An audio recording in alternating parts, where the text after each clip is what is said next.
Hey gamers, welcome to the Part-Time Gamers Club where we game part-time but support gaming all the time. For those of you tuning back in, make sure to drop a like and subscribe. And if it's your first time here, welcome to the crew. I'm Gio, alongside me is Gerard and Mike. And on today's episode, we're going to be discussing the 2024 World's Finals results. Let's get to it.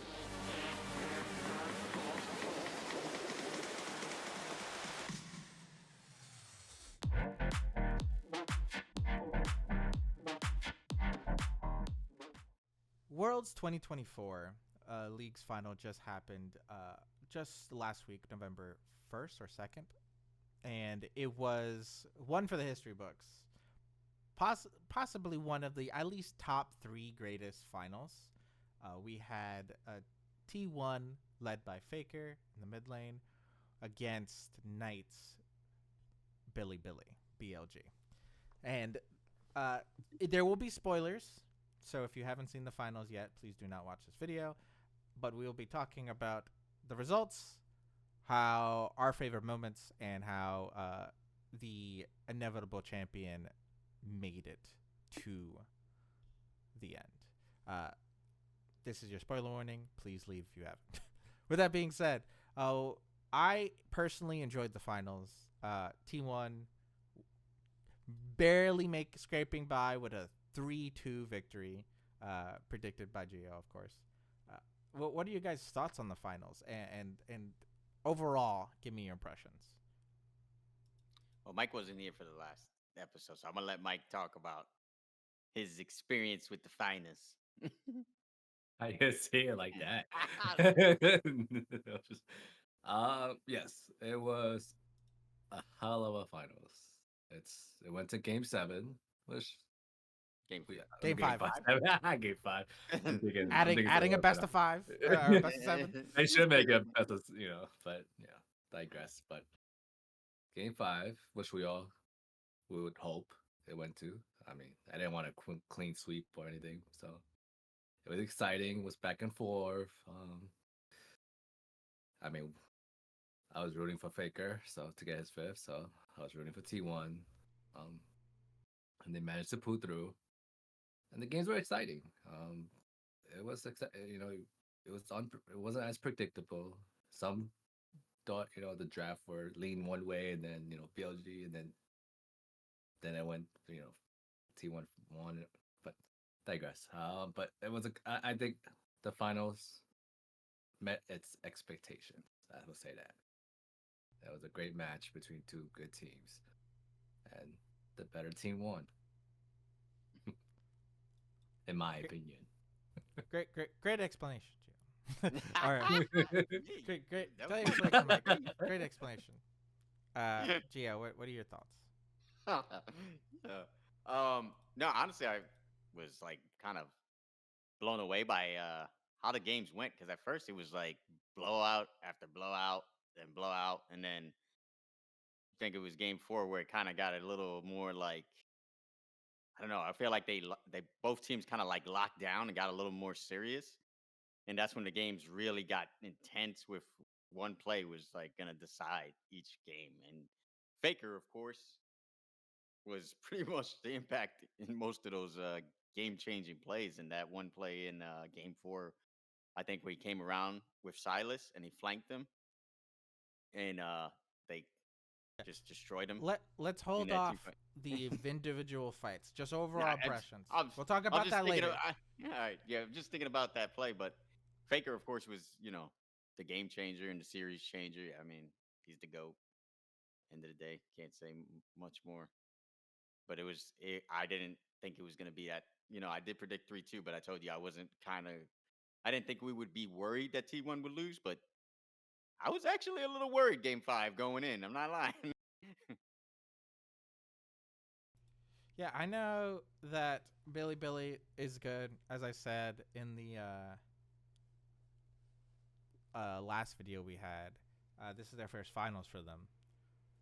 With that being said, I'm saying World's Finals, first World's Finals for them, and I do think it didn't show as much, but it like I think game 5 was like the obvious answer, just like the veterans will pull it out on game 5. And as I said before, like Faker has this clutch factor. Like for whatever reason, he turns on during Worlds. Like it is very evident that his, I don't want to say preseason, but like his mid-season performance and his Worlds performance are radically different. Mhm. So when I think of this series, I do think of the mid lane being the most important element in every game. And every game, one of the mid laners were just snowballing. Uh, Mhm. in the like bot obviously played a huge like I don't want to say component, but like a huge part in every game. But like every game that gets steamrolled, it's because one of the mids was just helping the other lanes better than the others. So like in game one, uh, that Billy snowball and it that's what it was a snowball. Started out with bot getting that first blood, the jungle and Knight Mhm. going on and making sure that bot advantage was still there the entire time. And it shows how professionals know what to do with the lead. And I don't want to say that like the snowballs were anticlimactic. I do think that's what should be happening. If a professional team gets a lead, they should know how to keep a lead. Yep. And it like we are constantly forgetting that in our ranked games. There's like, oh, I'm winning, but like I still don't know if I'm gonna win. Like that's why people's like you're throwing and blah blah blah. We shouldn't see any throws on the professional stage because they should know how to win when they're winning. And that was clearly showcased in game 1, 2, and 3.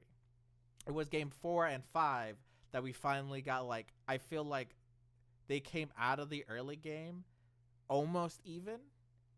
So that way we actually got those game 4 and 5s being so intense as you said before. Uh, and I know you mentioned earlier about the like the play that Faker made in game 4. So let's talk about our favorite plays. Because I know that's probably your favorite play, Gio. If not, the one in game 5 was your favorite play. Mhm. So I'll let Mike say his first. now What you you? were already explaining it, Gio. You tell Yeah, me. you You go ahead. while it's in your mind, tell me about the play. This is and you said Silas. This is the Silas game. I'm assuming you're talking about the one he does in mid lane, the gank where he Correct. Correct. Yeah. When he copies for came combo. around. Yep. Yeah, Yep. Yep. explain to me why that's your favorite play. That play for me is when I felt like, okay, T1's gonna win this, and we're definitely getting a game 5. That's why that play right there for me changed the entire series because if he doesn't make that play, they don't get that win in game 4. Obviously, they lose the series. Period. They, the backs were against the wall, and like you said, Faker has that clutch gene, right? There's these few players in any sport you think of in history where they grow in the moment. Like they're made for that moment. There's MJ, you got your Derek Jeters, you got your Tom Brady's. There's players that you're just like you can never count them out. And then Faker does that, and boom, it's like I felt that play changed the entire momentum of the series. Period. All right. And I agree with it being a definitely game winning play, series winning. I need to look at the entire series, but like I do agree it was one of the best plays. What about you, Mike? I think there were a lot of good plays made around the map. I mean, it definitely was the. If you notice each game, the mid picks were different. Going back Mhm. and forth with Silas, Galio. I think just Faker on Galio was pretty a solid pick. I don't think he has lost to the Galio pick in that final. I think he played it twice. I think. No, he played No, he played Silas it. twice, I think. He played Silas twice, and then Galio was the last game 5 pick. Hmm. Okay. It And was Silas and Galio. I My think bad. a lot of the wins are was based on the mid picks. If Hmm. I I feel like it kind of helped determine how the teams were gonna play around Hmm. based on those picks. And even though I didn't like the Ziggs picks on for BLG in game 4 because I just don't like Ziggs as an ADC. I don't know. Yeah. That's just my opinion. And then matched it up with a Smolder. I guess the pushing potential in the late game scaling. But as far as plays, that game 4 plays with Faker Silence was huge. I do believe if he didn't make that play, there might have not have been a game 5. We will never know, of course. But that since that play was made, I think that was really a turning point. And another turning point in game 5 was the dragon play when they caught Guma Mm. and died, and Faker came in late, and I think I watched streamers like, why is he teleporting late? What? And then somehow just turned it around and Yep. won that fight. I think that was a turning point. Also, a game 5 gave momentum back to T1. I think that fight there could have went so wrong with T1 and could have lost that. So I think that's probably the biggest fight. And just before you go, Gerard, I think something that I think that game 4 play, like you said, gave them the confidence for Faker to do that play because they were technically, I think it was like a 4v3.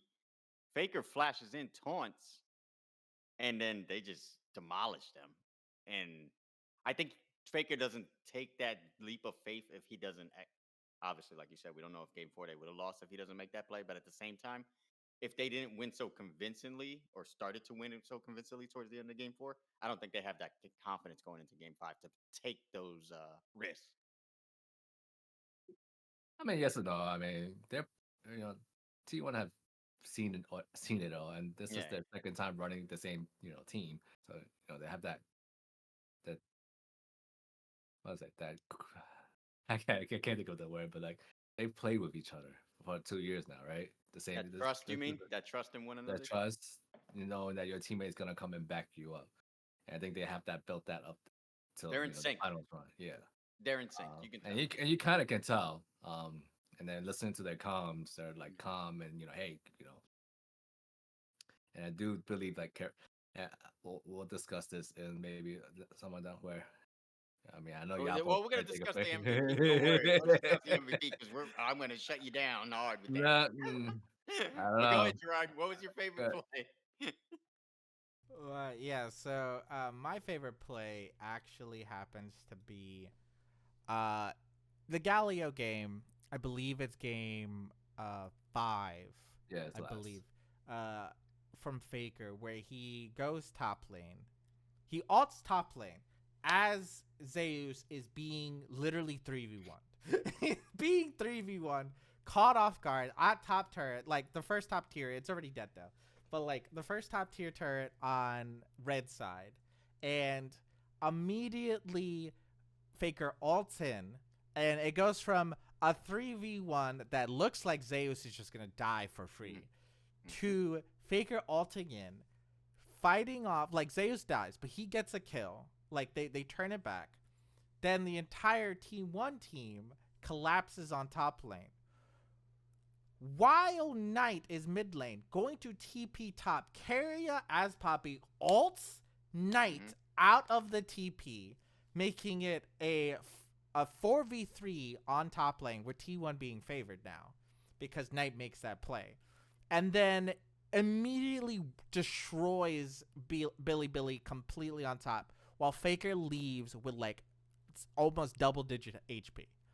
Like it's so calculated, but like T1 on that game 5 as a whole, phenomenal. They were like approaching, if not the same as Faker at that moment. Because like Keria pulling off that play against Knight, the team quickly collapsing, Faker having that go button, that just initiative is like, hey, I know it's 3v1, but we still win these. We still win these. So ults in, immediately persuasive, and in my personal opinion, clutched the entire game and also showcased what this series has been. It's been Billy taking advantage of like small mistakes, and Faker taking advantage of the situation as best he can and still pulling it out ahead. So the amount of times Faker has lived this series with very, very low HP Yeah. gives him like proves his moniker of being unkillable, the unkillable Demon King. It's hilarious. And goes to show how like T1 has really I don't want to say showcase, but definitely Best brought roster. brought up their roster to the level that Faker has been showing for years. And now, like when they first put together the roster, it was very precarious. They weren't winning finals. They were coming close. They were coming like second place, third place, or like not being able to go to the LCK or the to Worlds because they got knocked out in the LCK. It's been a long road for them, but now I do think they've returned to a state where they can win again 3 championships back to back to back. Well, I mean, they were the players that had, like Goomba, Carrier, Owner, they were highly, Saves, yeah, great they're players. all the best, but like It's just, it's a team. It's still a yeah, team, you yeah. know. So Well, they played together and they got better in sync and they got better at, determining mhm. how to read the map. And Carrier was one of the shot callers on T1, and they said it in the interview. It was like, he knows how to look at the game from a bigger perspective and know how to read the map. And you know so they just had time. They just needed time to gel together, because you can always have great players in all 5 positions, but that doesn't mean that you're gonna win, Yeah. guaranteed win. Um, Uh, can I say something but though? I think what we saw from the series, because I feel like this is what you've kind of been alluding to, is this is probably the most in sync we've ever seen this team. And like you said, we just saw them win another finals. The next one could be the third one.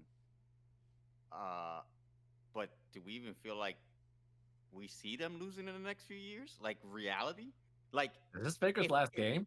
No, if it's not no. Baker's last finals by any means, but what I'm saying is, like, if you think about it, they finally reached that level of like in sync, but also Faker's trust. Because, like you said, Kira pulled off a play that's a fucking Faker play, bro. That's a Faker play right there. What Kira did with Poppy. Like his team is like starting to think like him, and he had the trust that when he jumped into that 3v2, that they were going to rotate top and get to him in time. He would buy the time for that to play to, come about. And they did. They literally were completely like in sync with what Faker was thinking and trying to do from game 4 and 5. It was scary how in sync they looked. And that's why I said when that play happened with Silas, I said, I was like, oh, okay, they're not losing. They're not like I was like, okay, I can take a step back. I don't need to be worried. But that's and then like you said, I feel like the worlds that they lost, they never wanted to disappoint Faker again. If that makes sense. Yeah, I don't think and it's I like this But Faker. It's just more because like, well, I but do if you think saw how much Faker pain, is the role model in that team. I mm-hmm, do yeah, he's the think. oldest. Well, not only is he the oldest, but like he is, he is T1. He is literally SKT. When you go onto the T1 roster, even Reckless, who's in Academy, have so much respect for Faker. Like when you're on, like in the T1 organization, that man, for all intents and purposes, is your god. He is the deed. You look up to him and respect him because, like, not only he's the goat, but he has like this professionalism to him, this caring, this kindness. Like he's very like I don't want to say introverted, but definitely very a positive light. Gives very it's enthusiasm for everything he does and in the game. But this man shows time and time again that he like has an understanding of the game and like can calculate so many limits and like pushing that you feel like this man is constantly like threading the needle every time he gets away with like very little health. Every time he makes an exchange that look like, why are you going in? You're gonna die. Oh look, it was a positive exchange for him.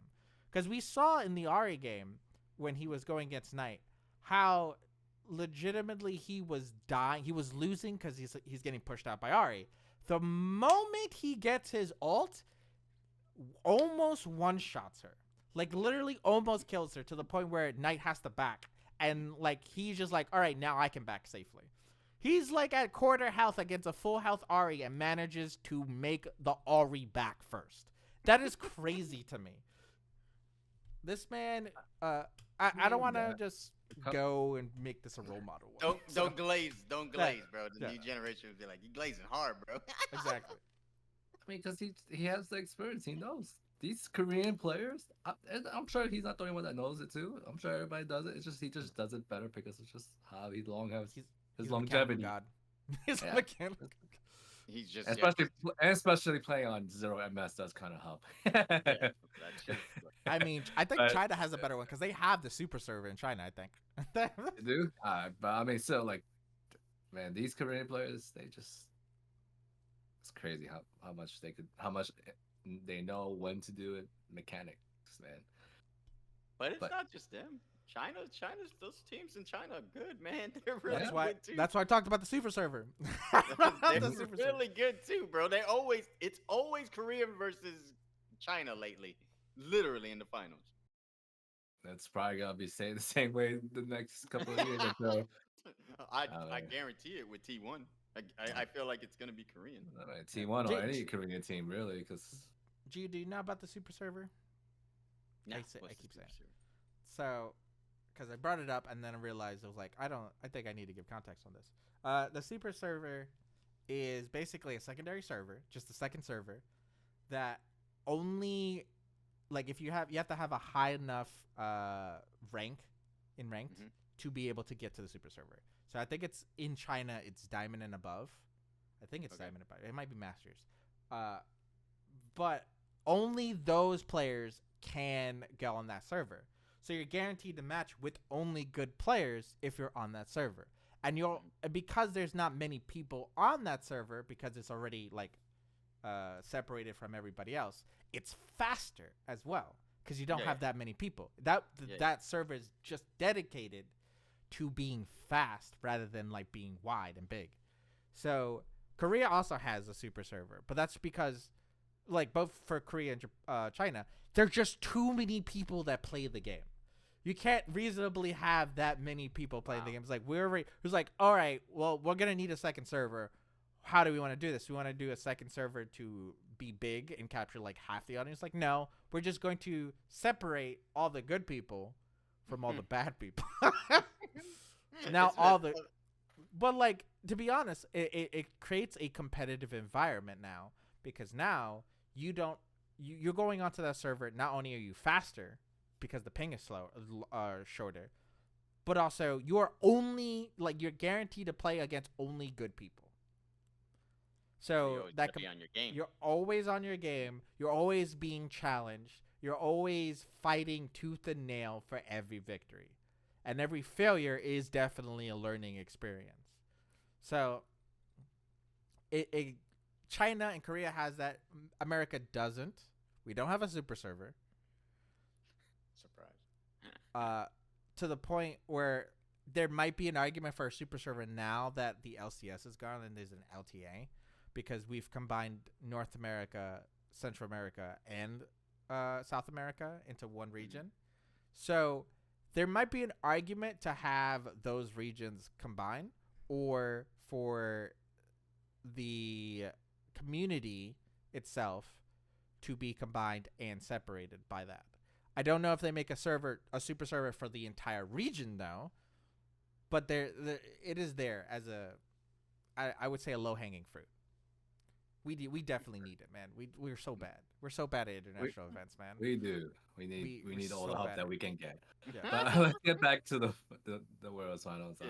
Sorry for the sidetrack, but that's good information, Gerard. Yeah. Now MVP Finals. I know you two.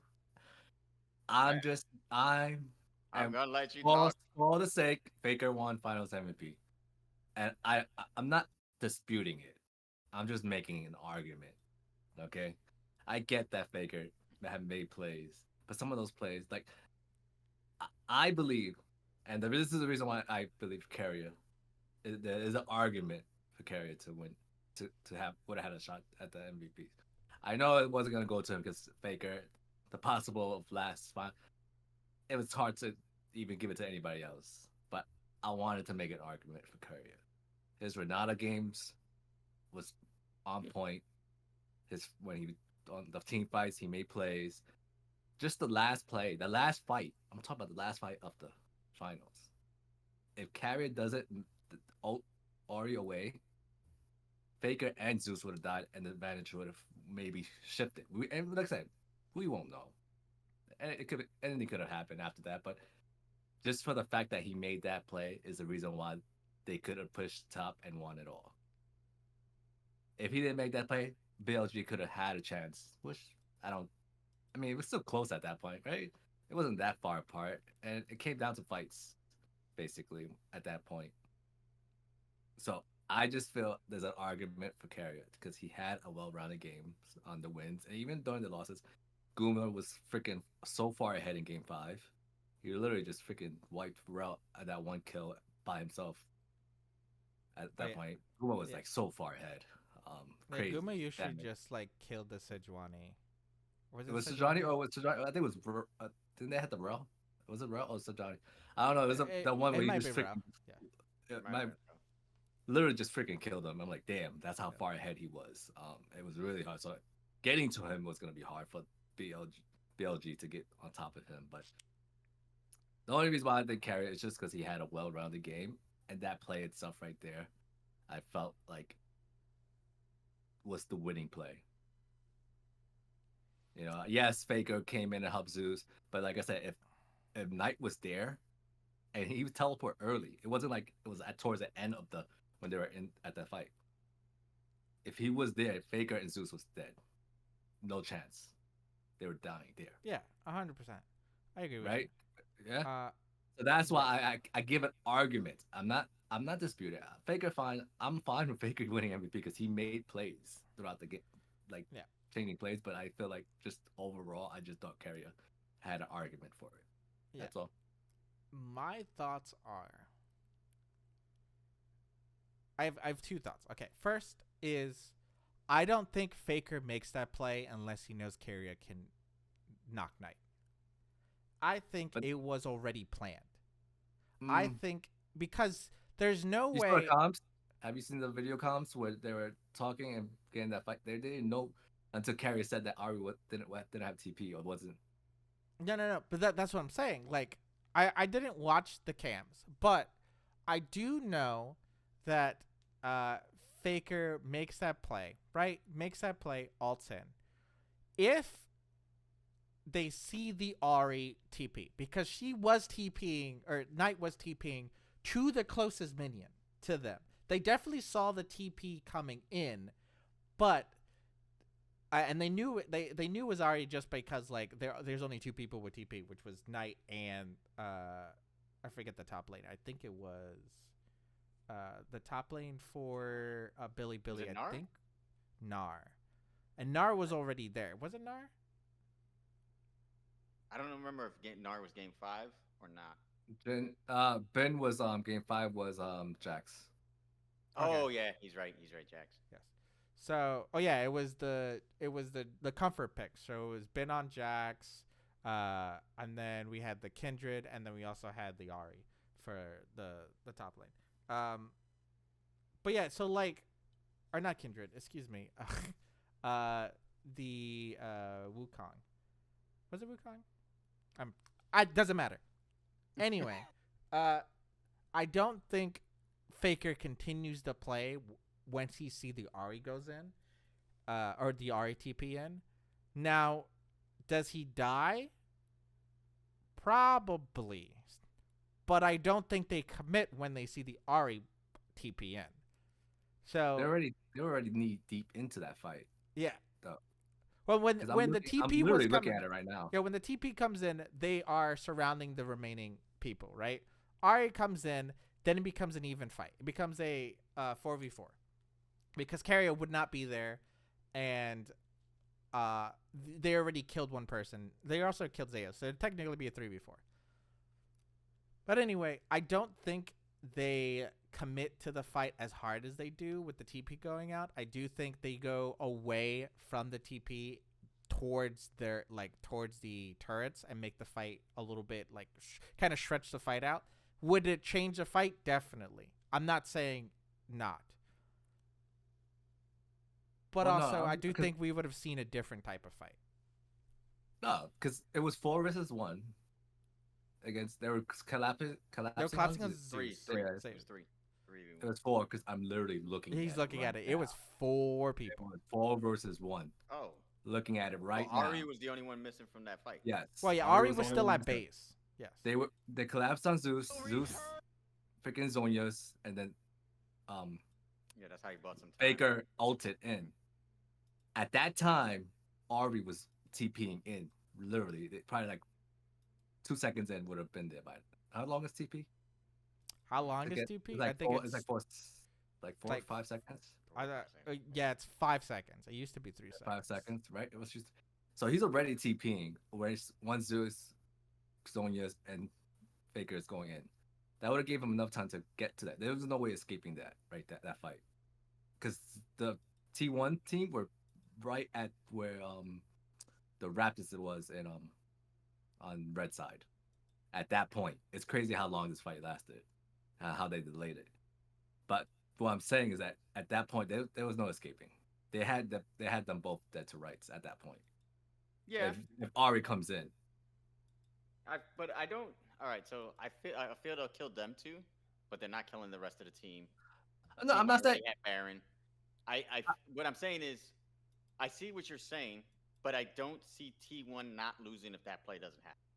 What I'm saying, the T1 doesn't lose to me if that play happens or not. Yeah, That's what I'm that's we won't know because the play we won't. happened. Yeah. But it did help. I think they It had helped like, ended real fast. It ended real fast after that play. and they had bonus money go that's Yeah, gonna yeah. go head towards BLG, and it wasn't like they're so far apart. Yeah. Like that BLG couldn't have caught up maybe. No, I don't think they were gonna win after, even if that play happened. But it's just we won't know it. But the fact that it happened and yeah. Don't get me wrong. I thought Kira played great. Like I said, Carry it. you know, when Jared mentioned what he mentioned earlier, that's when I kind of thought about it, and I was like, yeah, I kind of feel like the team now is kind of like getting in sync with Baker. Like they're kind of starting to gel, like, and understand his way of seeing and thinking about the game. So we saw Kira do a Faker play in a sense.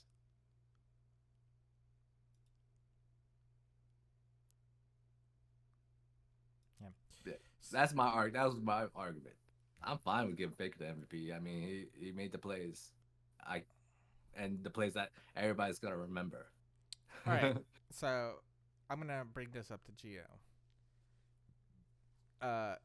Instead of Faker, who else would you give MVP? And Mike believes Carrier. If it wasn't Faker, who would you give MVP to? I'm not gonna say. I'm not gonna lie. Carrier did do a really good job. Like, I agree with Carrier, game. but I wanna be a contrarian for a moment. I think Where you Zeus going with Zeus? did a lot. But what about Actually, Owner? you know what? I'm gonna go owner. I'm gonna go owner because the more I think about it, the more I think the games that they win, they are always getting grubs. They're always getting grubs. They're hitting 4 to 6 every time, and even on the losing games, they still have lane matchups. All right. Well, it's about lane Priority. matchups, but also you also got to think that owners putting them in a position where they feel comfortable that they can push on their lane to get priority. Because besides Knight, on like key matchups, like when he's on a Silas or things like that, Faker has been maintaining lane priority, or at least fighting with Knight for lane priority majority of the time, where owner feels comfortable enough to just rush grubs. Mhm. And every now and again, they always set up, and I say now and again, but every time we watch them take grubs, they are coordinated enough to have Faker have lane priority, Zeus to have lane priority, and owner just goes in. Now, if they don't feel comfortable or they're not meshing well, one of their lane priorities if any one of those mid or top is pushing in towards them, owner cannot make that move, right? But even in losing matchups, even when they were behind in game 4, which was happening, they still managed to get grubs because owner is pushing in, like, all right, we get grubs now. I'm comfortable taking grubs. Like, even though my top lane is losing and my mid just gave first blood, because people forget in game 5, Faker did give first blood.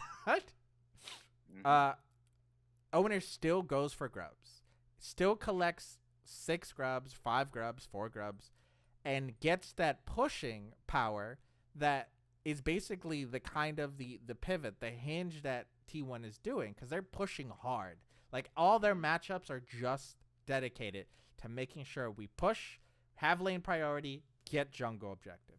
Push, get lane priority, get jungle objective. That's what the T1 is constantly doing. Their macro game, phenomenal. They're doing 4-1s, which honestly, even a professional setting, is crazy. They're leaving an entire lane open to do 4 people in one lane to take a turret and one person just making the other team respond.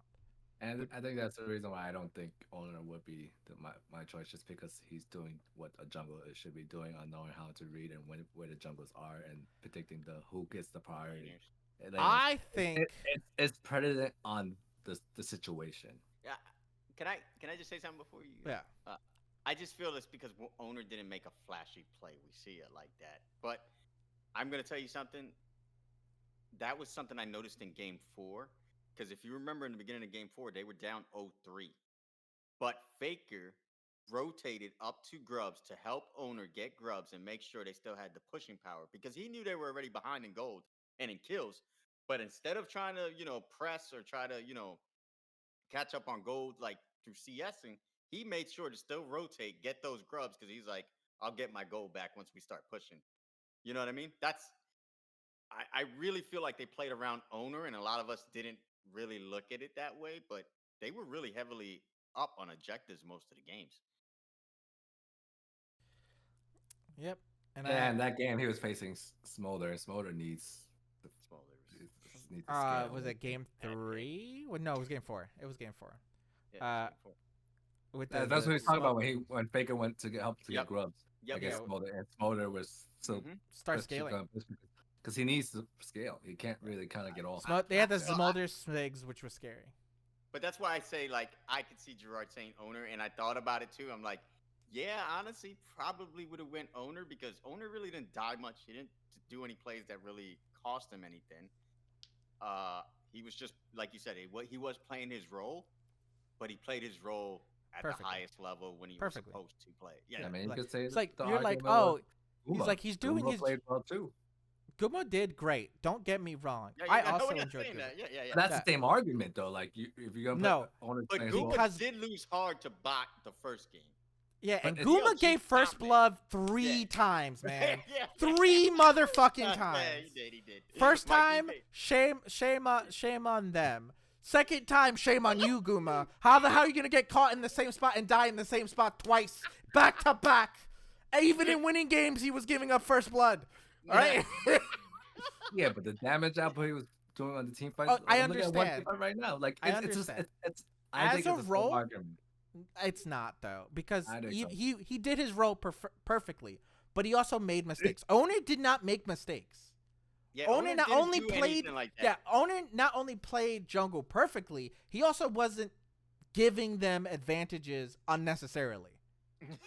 Yeah. Guma was like, let's get this first blood out the way here, guys. Yeah, it's like, all right, we don't have to worry about first blood. It's off the table. No one has to greed now. Now, Zeus is another argument, but Zeus also was like, he was like, he got caught out in game 5. Like, if I was gonna say, if Faker and Kira don't make those plays.